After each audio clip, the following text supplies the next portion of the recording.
Hello! Today I wanted to sit and yap a little bit about some of my favorite things that I have discovered this month. One of my resolutions, goals, things that I just want to spend more time doing in the new year has been reflecting more on what brings me joy or what doesn't, and truly just like breaking down things that I learned about that are new, things that I read, things that I watched, things that I learned, and how I'm feeling about them. And for the sake of this video, I'm going to be sharing mainly my favorites, but also just all sorts of things, all of the things that I want to talk about. So I'm going to sit here and crochet. I'm working on this granny square blanket. It's getting quite large. It's definitely big enough to cover my legs and be a good lap blanket, but I would like it to get a little bit bigger. My plan is to at least use up all of the yarn that I have, which is currently this ball that I'm probably about to finish, this ball, hey bud, and then this little ball. So I'm probably gonna get only like a couple more rows around this thing, but I think that might be a good place for me to stop anyway. And then the great thing about a granny square blanket, this is one of my favorites. One of my favorite things this month has been this granny square blanket. I started it at the beginning of the year because I wanted a really mindless crochet project. I recently watched a video from Kathleen Illustrated, love her videos, and she was talking about good ways to craft that are stress-free, and how she's been recognizing in herself and a lot of other people, trying to use certain crafts and arts to de-stress, but then ending up being more stressed because the craft project is not as beginner friendly, or it's messy, or it's complicated, and I, definitely found some crafts that she mentioned that I was like, oh, I haven't tried that yet, or I haven't done that in a while, that would be really fun. So probably gonna pick up some other crafts, like needle felting, or blackout poetry. I know that was a big thing. While we're all talking about the throwback to 2016, first of all, there's something I don't like about this month. Everyone keeps throwing back to 2016. Why are we pretending like that was a good year? It is a good year in comparison, but also like when it was 2016, that's when all of us were like, oh, cool, so the world's gonna end. As we know it, anyway. Because what happened in 2016? Right. Trump's first inauguration. Okay. Anyway, or not his inauguration, the election. The inauguration would have been beginning of 2017. Anyway, we don't like to think about her. I don't know how I got on this topic. Blackout poetry. I enjoyed doing that in high school. I had a teacher who would have us do that for a lot of projects, and it was really enjoyable, so I'm going to do some of that. But anyway, if you'd like some more ideas of entry-level crafts, I highly recommend watching that video, and also just highly recommend Kathleen Illustrated as a creator, period. Technically not a January favorite, because I discovered her last year, but she is still one of my favorites. So, kind of counts. My cat might be trying to eat something he shouldn't, and I can tell he just took a gnarly shit. It smells like ass. Thank you for that. Funny guy. Anyway, this blanket has been one of my favorites this month, because I've been crocheting a lot more complicated stuff throughout my life. I like to, well, I guess I should say I'm getting back into crocheting after making a lot more complicated things. I used to make, what is the word? What am I looking for to say? I used to make crocheted plushies of people's pets as like a commission, and while it was good money, it also really fucked up my hands. My tension was just super bad, and plushies are really complicated. Working in the round in a little tiny object is like very destructive for your fingers. And my hands would just like cramp up and they would just like seize in the middle of the day and it would hurt really bad. So I stopped crocheting for a long time after that. And over the course of 2025, I picked up crochet again, making little hats, making scarves, making plushies that are a bit more simple shaped. I made a caterpillar, which was just a tube. It was great, loved that. I made a really big sweater, actually. It was a granny square sweater, which is very much like what I'm doing right now. And that was really fun, and I was just using up my scrap yarn. But one of my end of the year goals for 2025, which I haven't fully achieved but got pretty close on, was using up my yarn stash. Because I just had a big box of yarn I hadn't touched in forever because I had stopped crocheting for a while. So I had a lot of yarn to get through. And I crocheted some fun stuff. A lot of scarves. I crocheted a granny square chair cover for a new chair that I recently got for my desk. And I started this granny square blanket because I've been sitting in this chair and getting a little chilly because it's winter, and was like, gosh, it sure would be nice to have a little blanket. Why don't I just make a blanket? I've never crocheted a blanket before. I've been crocheting for a really long time and I've never crocheted a blanket. There's cat hair all over it, sorry. So this has been a really fun project. It is just your basic, classic, normal granny square, which is a super duper easy pattern. If you are looking for I personally find it to be a very beginner friendly entry level project, you want to learn to crochet, just this specific classic granny square is really easy to do, and you don't need to count. You don't need to count your stitches. If you put a couple too many in one place or too little in another, it like will not fuck it up. It is impossible. And for this one, I started it with one ball of color changing yarn, ran out of that yarn, and then started buying some yarn that was just colors that matched the colors in the color changing ball. And I also, personally, I always buy my yarn secondhand, either from the thrift store, or there are a couple of secondhand craft stores in my area, and that's where I get all of my yarn.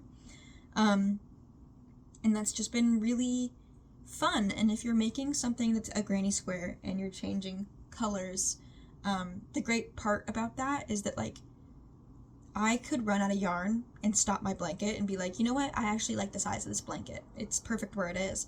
And then maybe a couple months down the line, I find another ball of yarn that matches, and I'm like, you know what, I'd like that blanket to be a little bit bigger. And I can just keep going around and around the edges of this square and slowly make it bigger. So that's been really fun, that I can just like add a row to it, put it down, not pick it up for who knows how long, and then like just keep going. It's been a really nice, mindless craft. Because like I said, granny squares, this specific basic granny square, there are other kinds of granny squares that get complicated. This is just your normal basic ass granny square. Super easy. Extremely easy to do. So I would highly recommend that. So this has been one of my favorites for the month, has been crocheting this blanket. Just a really easy, mindless activity for me to do while watching YouTube or listening to a podcast or watching a documentary, or even just sometimes I'll just sit here and just try to like be in silence or listening to calm music. That's another thing I've been trying to do more recently that I've been enjoying, is just spending more time in silence or in just like a not particularly overstimulating noise, like very calm ambient music or something kind of lo-fi or something just calming. Because one of my goals has been, I don't want to say spending less time on my phone. I've been following the analog movement, and I, on both sides of the spectrum, really like the trend and also see where it gets performative and or goes a little too far. I think at the end of the day, the reason this trend got popular is because a lot of us are realizing just how bad social media is for us. Even if you're someone who does your best to curate your social media to be a very positive space, I personally have always felt that way. I've had a lot of friends in the past who are like, I need to get off social media. It just makes me feel so depressed. It makes me feel so bad. And I'm like, I be seeing the news on here for sure. But a lot of it seemed to do with people just like having problems comparing themselves, or just the way that American capitalism talks about existence and your body and all sorts of things like that. And I personally have always used Instagram for art. I used it to follow my favorite artists, my favorite illustrators, and that was really it. So when I would open my Instagram feed, it was just art that I enjoyed, and it never was a particularly stressful place. But even then, that was, years ago, and I have also come to realize recently that, like, that is just not the environment that exists on there anymore, and it's not for lack of trying on my end. It's truly just the way that the algorithm has changed and started functioning very differently and in a very unhealthy way, and in a way that frankly just takes advantage of all of us as members of society, and I don't enjoy that. It's not even necessarily that the social media makes me feel bad so much as it makes me feel like I'm wasting my fucking time. I think a lot of the trend has come from us realizing that the functions of the algorithm are addictive. And even if you're looking at stuff that doesn't necessarily make you feel bad or depressed or, any myriad of feelings, the function of it is to become addicting. So I've been really enjoying reading a lot of people's personal essays, articles about this trend. Some people are very positive about it and very gung-ho. Some people are very critical about it, all of which I think are very valid opinions. But anyway, this all is important context, I suppose. We're circling back to part of me trying to spend less time on my phone, which is ironic because I'm using my phone to film something right now, but I do think that it is actually a good use of my time, which is also kind of part of my point, is that, I don't think technology is bad. I think social media is meant to be addictive, but that doesn't mean that I need to go completely phoneless. But I have been taking more time to spend time with myself, in reflection, in thought. Part of what makes things like social media addictive is the constant inundation of stimulation. The never-ending, always there, just, you're constantly being thrown stimulation. And it's instant gratification. And it causes your brain to eventually create that as a norm. And it's part of the conversation about everyone getting off of social media, I think, really just needs to focus on, yes, you can keep your social media. You don't have to delete your social media, and there are ways to use it for good. But I think at the end of the day, what matters is our intentions, or being intentional about how we spend our time. I still use social media in the new year, despite all of the trending going analog. I did finally set up time limits on those apps on my phone, and I saw one, I don't remember if it was a post or a video, so I fear I will not be able to give proper credit where it's due to whoever said this. That's kind of the other thing I don't like about the endless slog of content, is I'm like, oh, I would love to credit this person who said this thing, and I don't fucking remember who it was. But someone said, one of the important ways of using social media is setting your intentions before opening it, where you're like, why am I using this? Exactly. And not punishing yourself, whatever those reasons are. If the reason you're using it is to pass the time, sure, that's also fine, but also ask yourself, why am I passing the time? I'm bored. Oh, okay. Well, if you're bored, what's a good solution to that? And maybe it is just scrolling on your phone for a little bit, and that's okay. Like, you're never gonna punish yourself for any of those things, but I think just asking yourself those questions gives you a moment to reflect on what your body actually needs, and then gives you a moment to go like, oh, maybe this is actually not the most helpful thing right now. Or maybe it is, and now I know why, which allows me to find better solutions in the future, you know? So I've been spending a lot of time just trying to be intentionally understimulated, just to like help my body get back to a base level of stimulation, of regulation, because we are all very used to being overstimulated, I think, to the extent that when that becomes the norm, your personal concept of something being understimulating or overstimulating becomes skewed because your norm is different. So yeah, I've been trying to be very intentional about spending time just with myself and my thoughts, whether I'm sitting in silence. Sometimes I'm having a conversation like this out loud, but just I'm not recording, but it's just a good way for me to process whatever I've got going on. There's a lot of value to being able to say something out loud and not just processing things mentally, which is also why journaling is really useful. But if you're someone who really struggles with journaling and knowing what to write, or whatever it is, monologuing to yourself is a really good thing to do, and you don't have to record it like you're a YouTuber, and you could if you wanted to also. I think there's a lot of value to sharing our own thoughts and processes with other people in our communities, in our world, because the more we talk about even mundane stuff, people can see themselves in that and be like, oh, cool, I do that too. And even just that acknowledgement does help to build community in some ways. So anyway, that's been one of my other things I'm doing this month. And this crochet blanket has been very much a part of creating that space for myself. One of the other things I've been doing is reading a lot more, or at least trying to read a lot more, and I'll certainly go through phases where some months I'll be reading a ton, and there'll be another month where I haven't read much at all. But this month I've got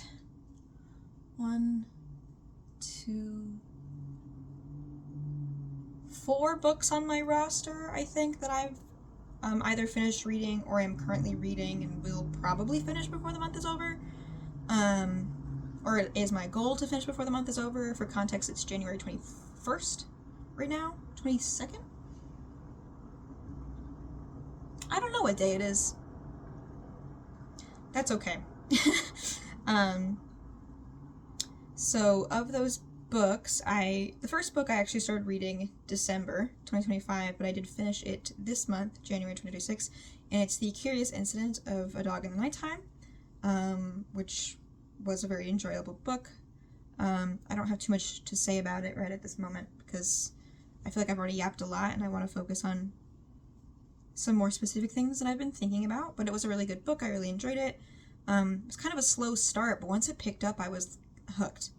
It is about a boy who, he's 15, he is autistic, he lives with his dad, and his mom has passed away, and he finds his neighbor's dog has been killed, murdered specifically, and then his teacher tells him that, writing's a good way to process feelings about things, because his mom has passed away. Not immediately recently, but somewhat recently. So he starts writing a detective novel about the dog. It's Curious Incident of the Dog in the Nighttime. It is a fairly popular book, or at least like, I think it's required reading in certain schools. It wasn't at my school, but, there is also a play version of this book. So I've been aware of its existence for a while, found the book at a thrift store, and thought, oh, cool, maybe I'll read that. And I actually bought that book like 2 years ago. I frequently will buy things that I'm interested in, and and not really read them right away, but eventually the impulse will come and I will read it, you know? So that impulse finally came. I read the book. It was a great book. And then the other book I read was Notes from an Island by Tove Jansson, I think is how you say her name. She's the creator of Moomins. Is it Tove Jansson or Tove Jansson? I don't know. I will have to look it up. But anyway, she's the creator of Moomins, but she is also an author, not just an illustrator. Which, I mean, duh, I suppose, because she does have to write about the Moomins. She doesn't just draw the Moomins. She's also the writer. But she also just has, like, regular books, which a friend of mine got me for Christmas. And Notes from an Island is actually not one of her, like, what's the word? I don't know, like, traditionally written books. It's actually a collection of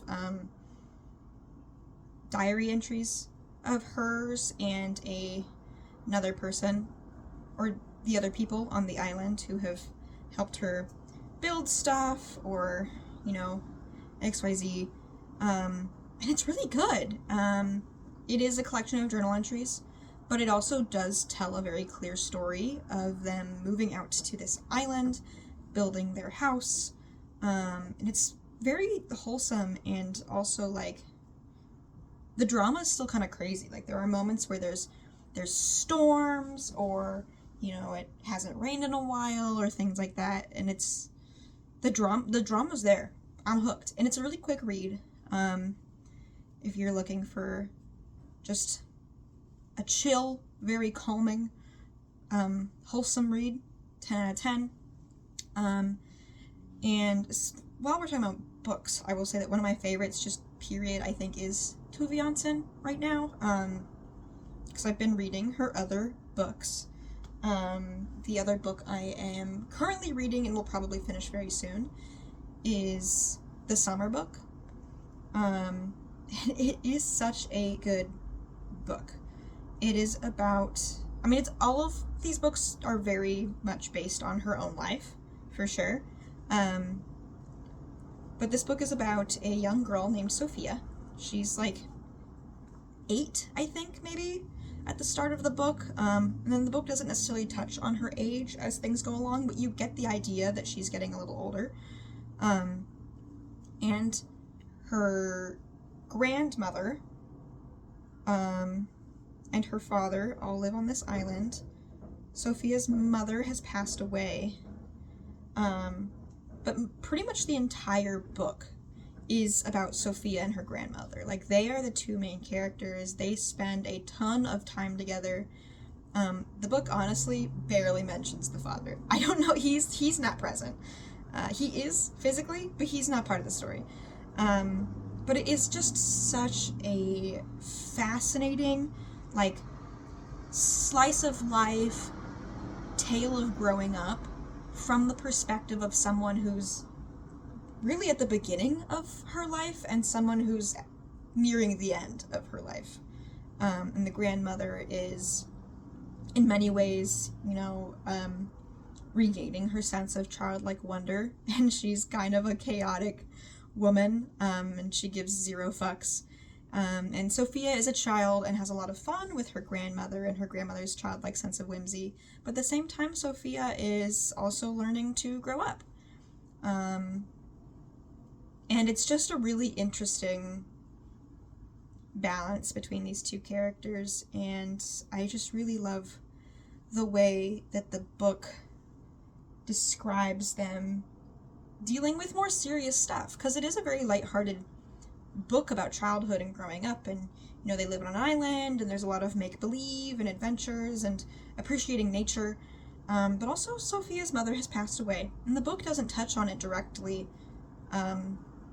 at all, but it, like, definitely shows Sophia's process of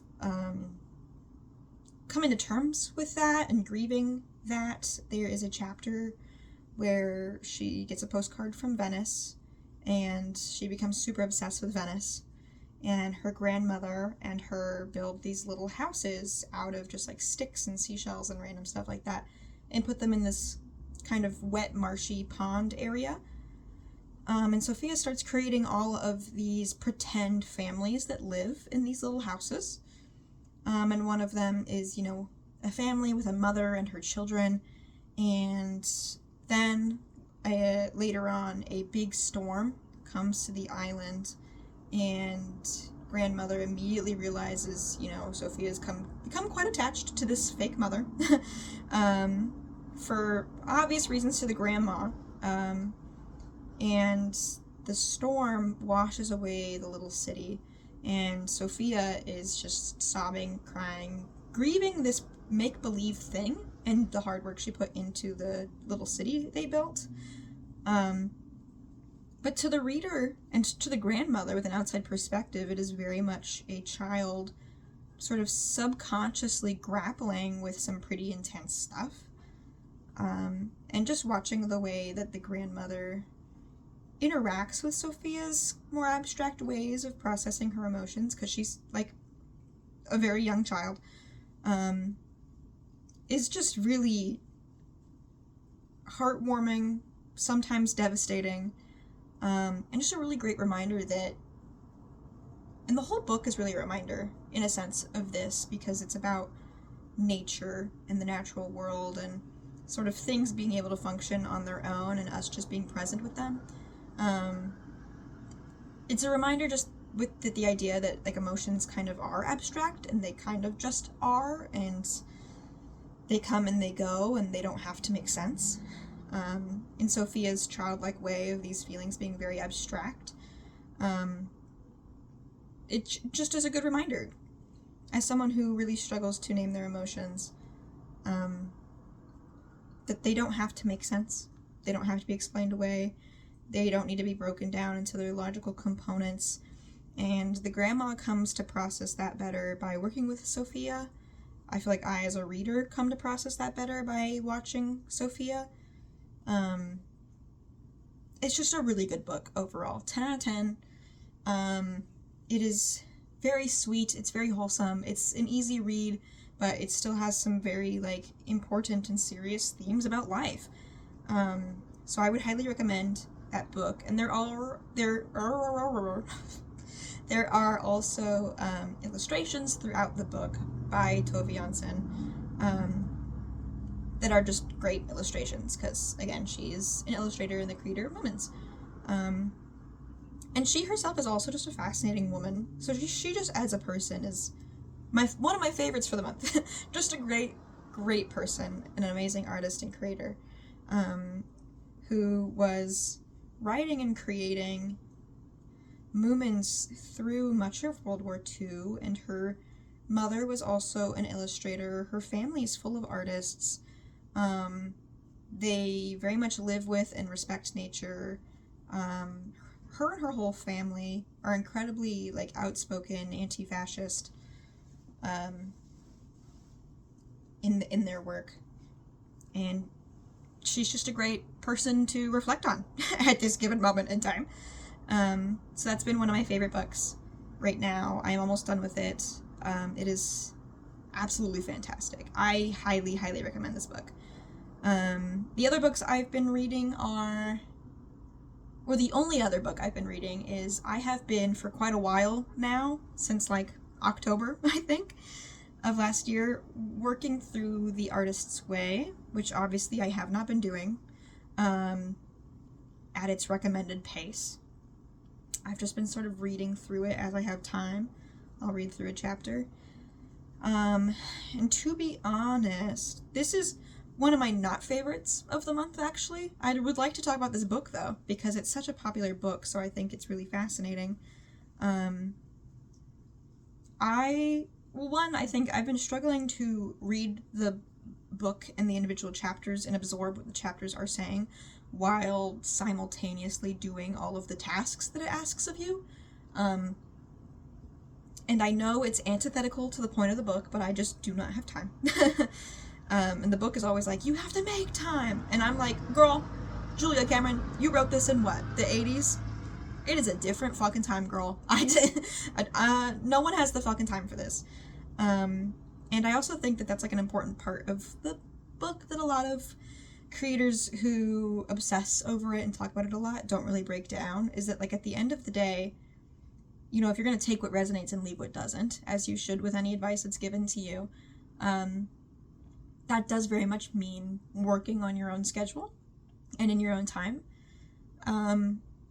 So I've been reading the book, and the only thing I've really taken from it that I've actually done is morning pages.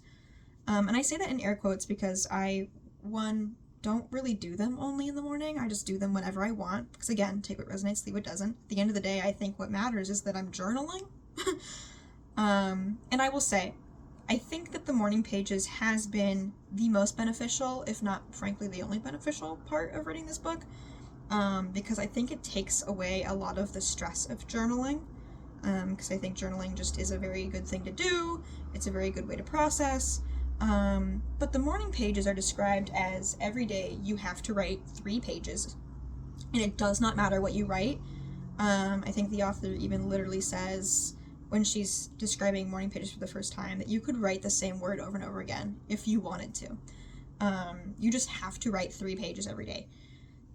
Because it helps, you know, jumpstart your brain into the process of processing and creating, as opposed to just thinking about it.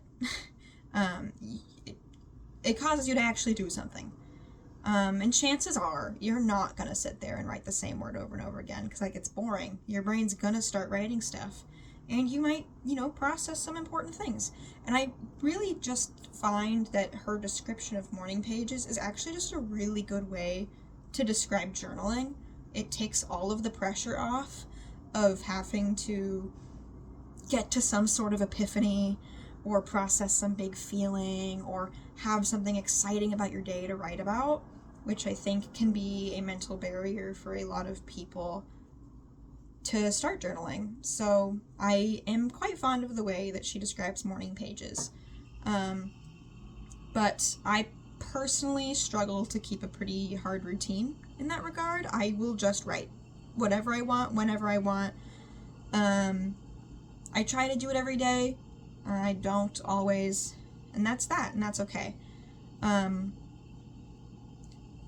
think artist states are a great idea. I think it can be really hard to find time for them.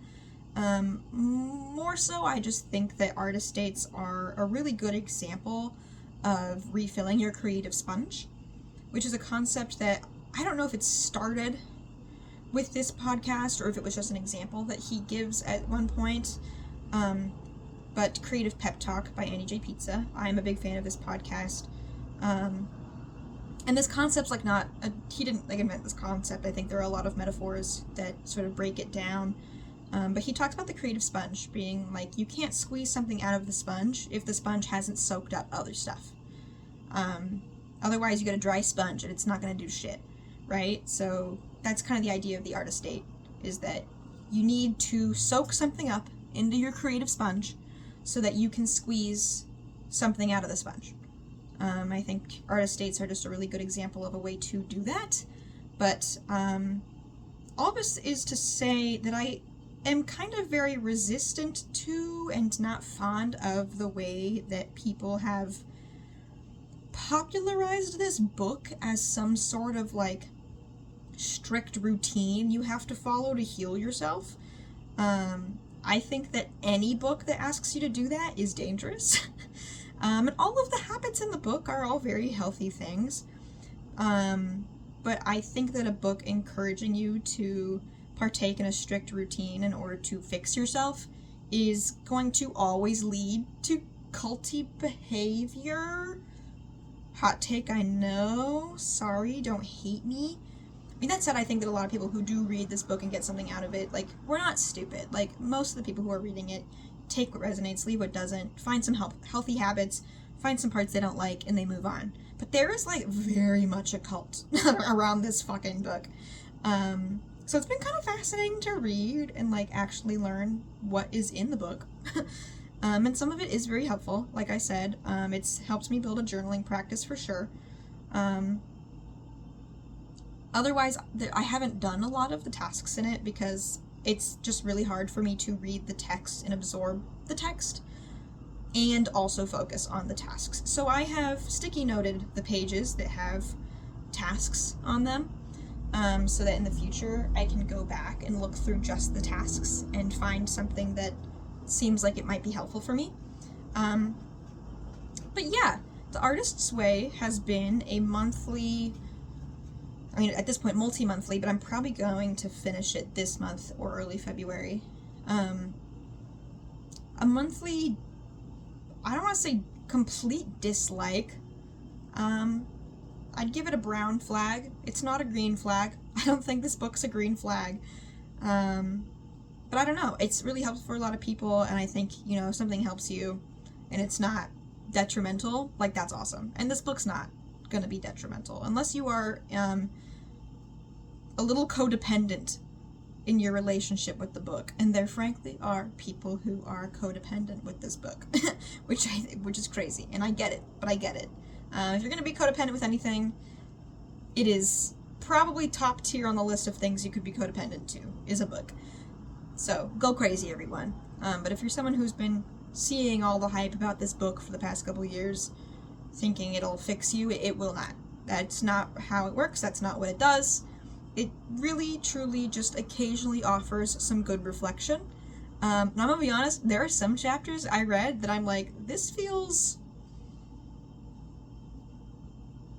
sus. This feels a little fucked up. Some of the things you're explaining, I don't think you thought through, frankly. But I think that that's also a really important part of teaching ourselves to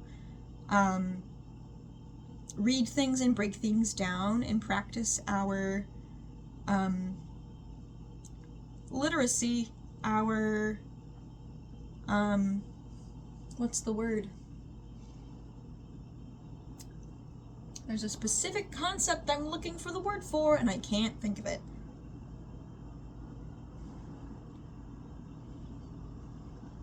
Anyway, it's an important part of our literacy and our analytical minds to be able to read something and break it down and find where there are flaws and find where there are also decent ideas in it, as opposed to just saying that everything's black and white. It's all a gray area, and frankly I think this book is very much a gray area, despite all the hype it gets about being some big life-changing book. It's just a book. It has some good advice in it. It has some really weird passages in it. That's all I have to say about that, which was frankly a lot to say, actually. But I'll leave it at that. Those are the books that I have finished reading this month, or I'm currently reading this month. Which brings me to my next topic of things I've been enjoying this month, which is bullet journaling.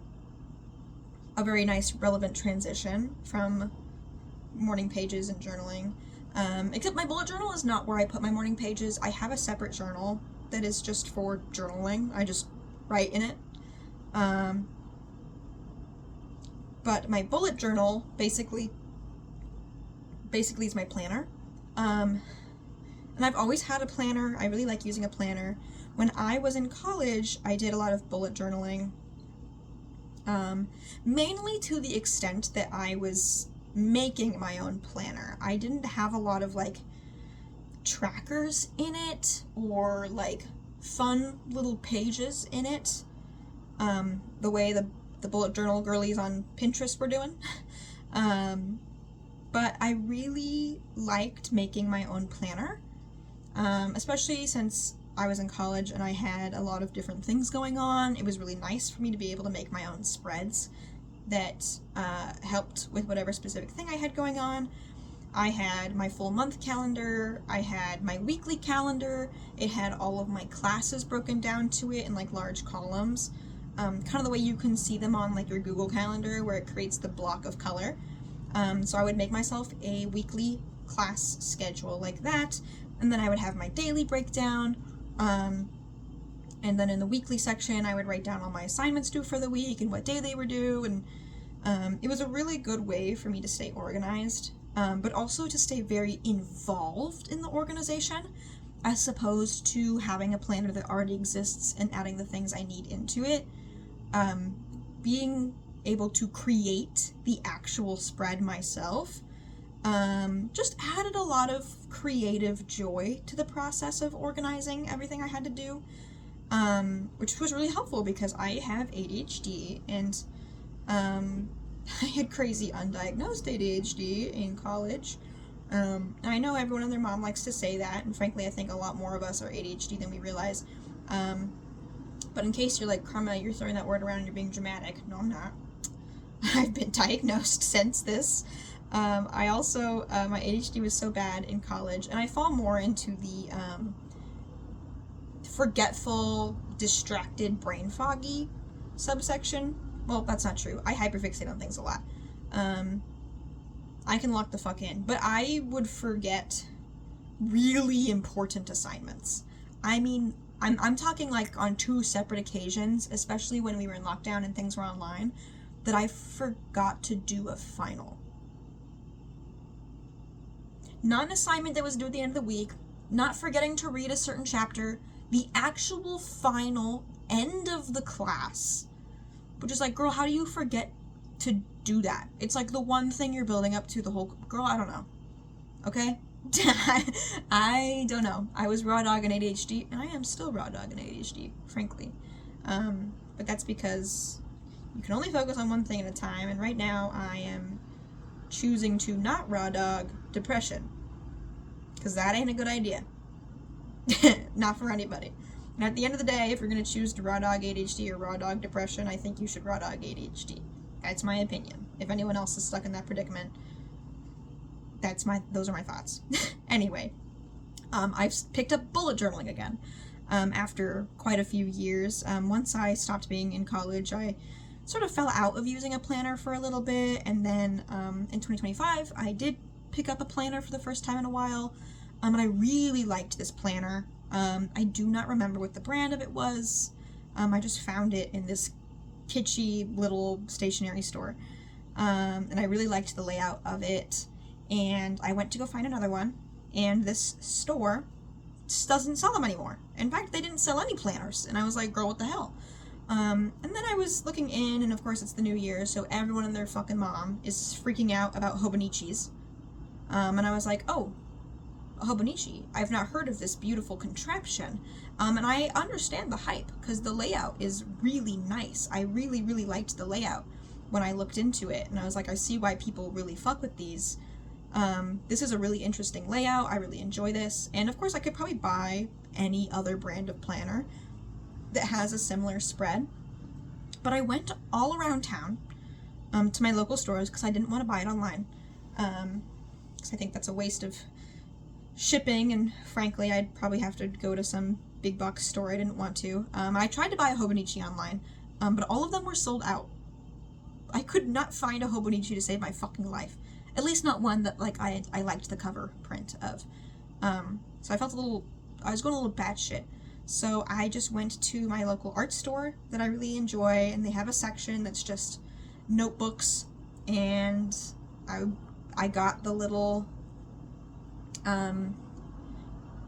dot grid spread pages of notebook, and I have been creating my own spreads in there. I've been bullet journaling again, and it's really, really fun. I really enjoy it. I love to organize. I love making a spreadsheet. If you're a bitch who loves making a spreadsheet, you're gonna really like making your own planner. It's like getting to use your own hands to create an Excel spreadsheet. And like, why wouldn't you do that? Can you tell that I have 4 Virgo placements in my big 6?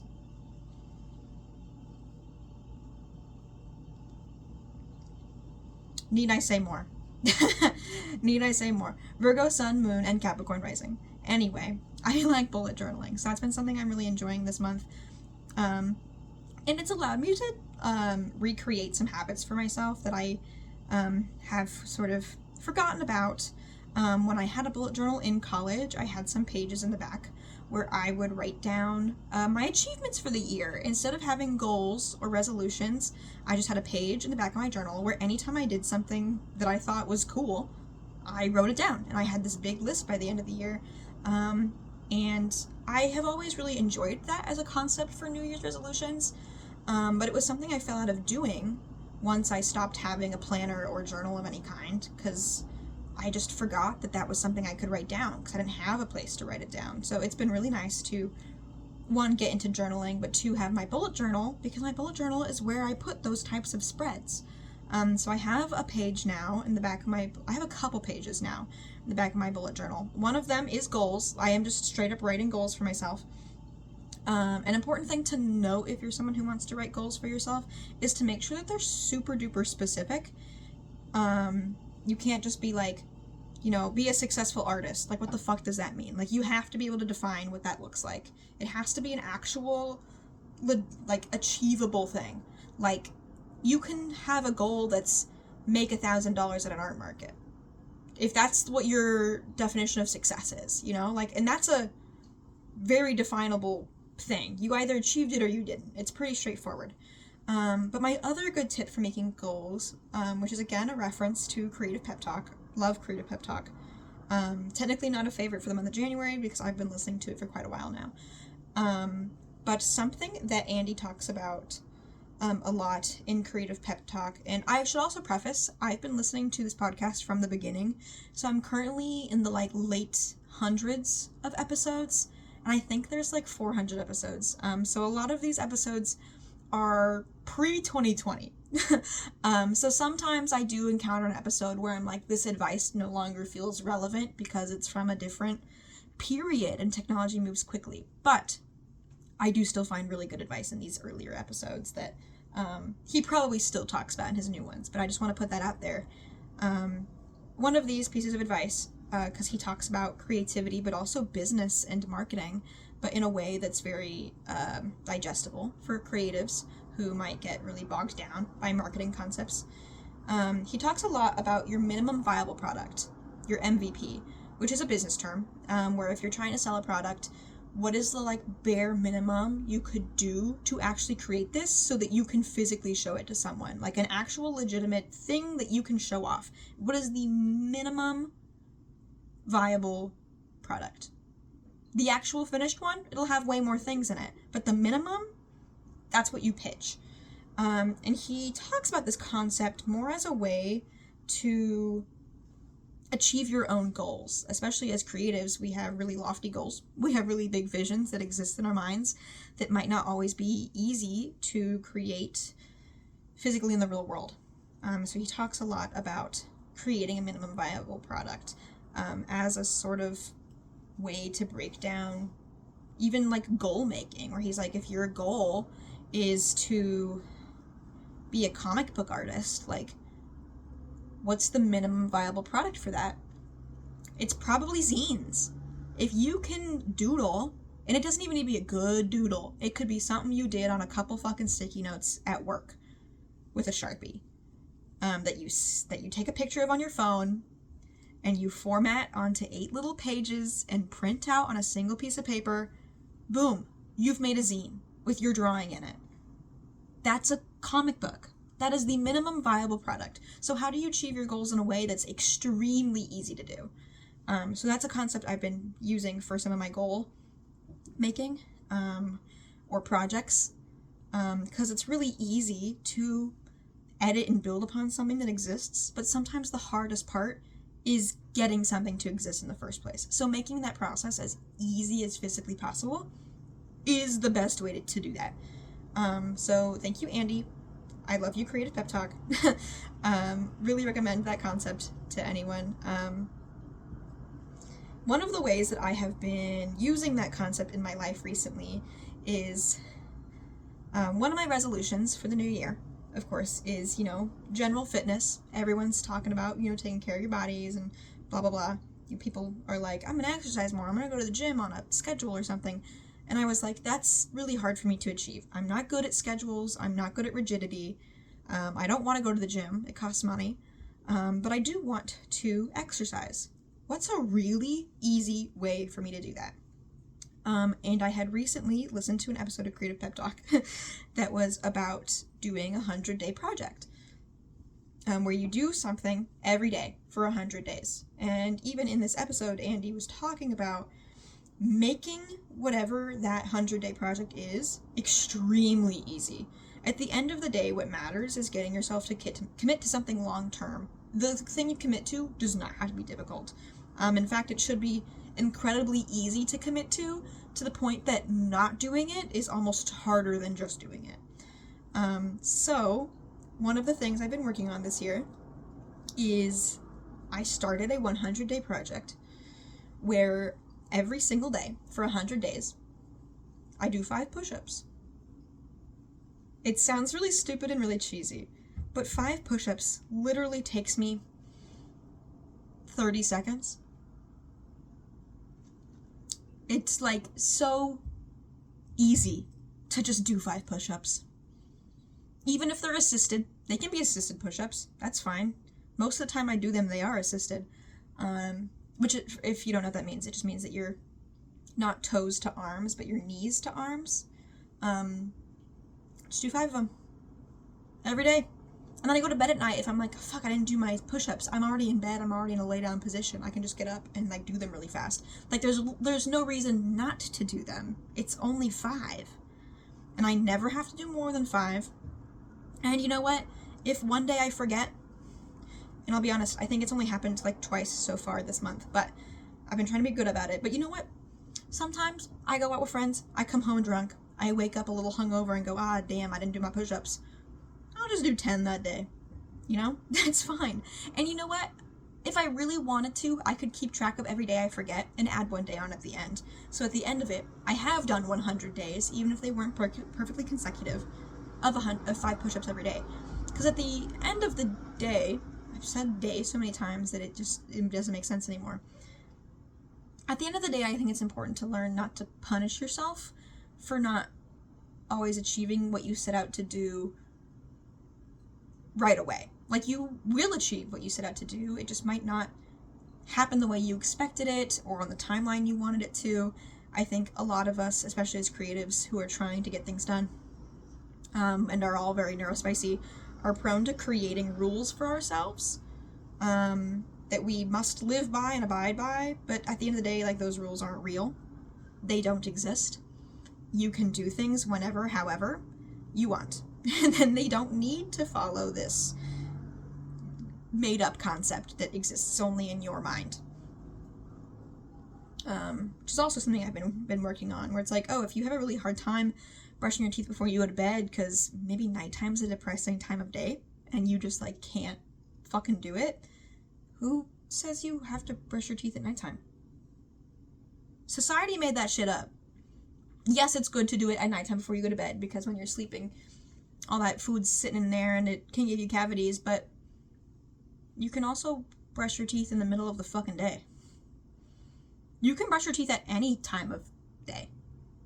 And that's better than not doing it at all.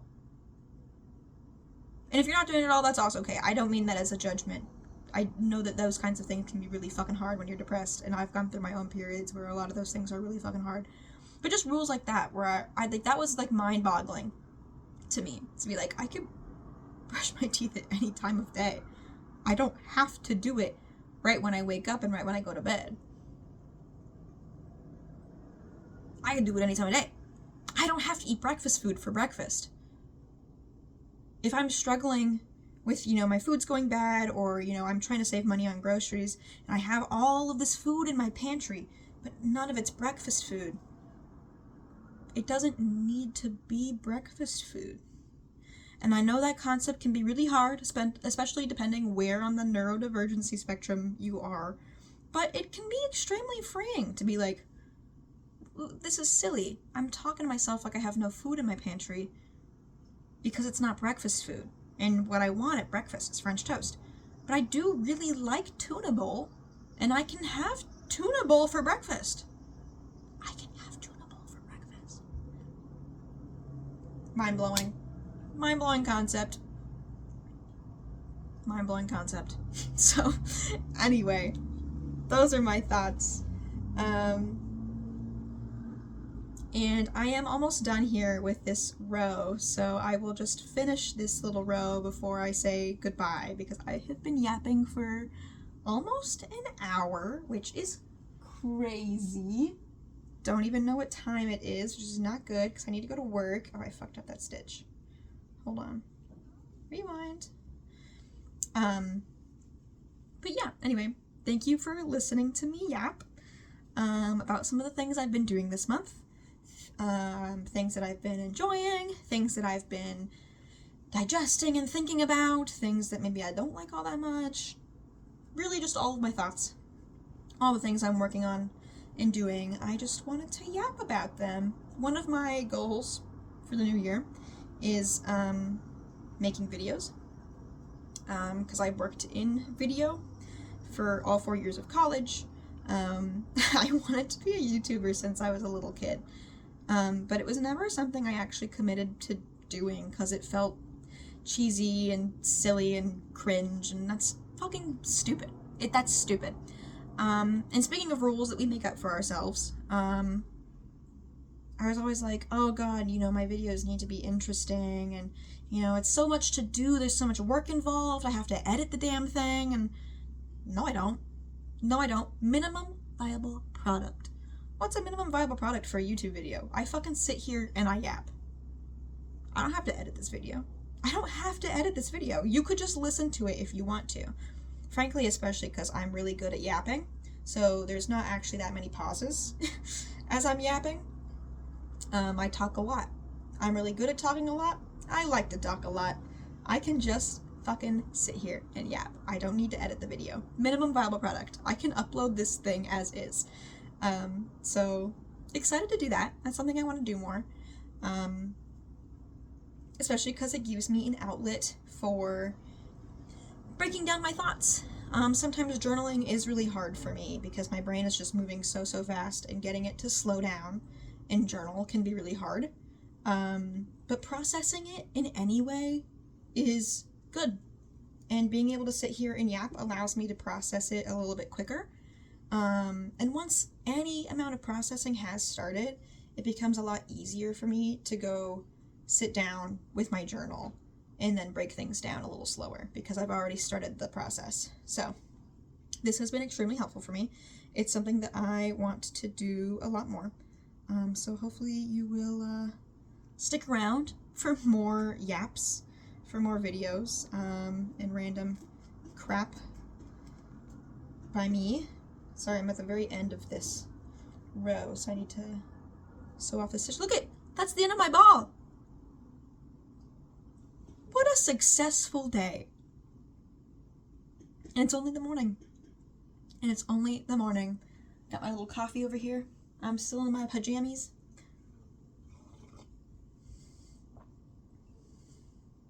Thanks for coming to hang out with me. I hope you have a great rest of your day. Please tell me what some of your favorite things this month have been.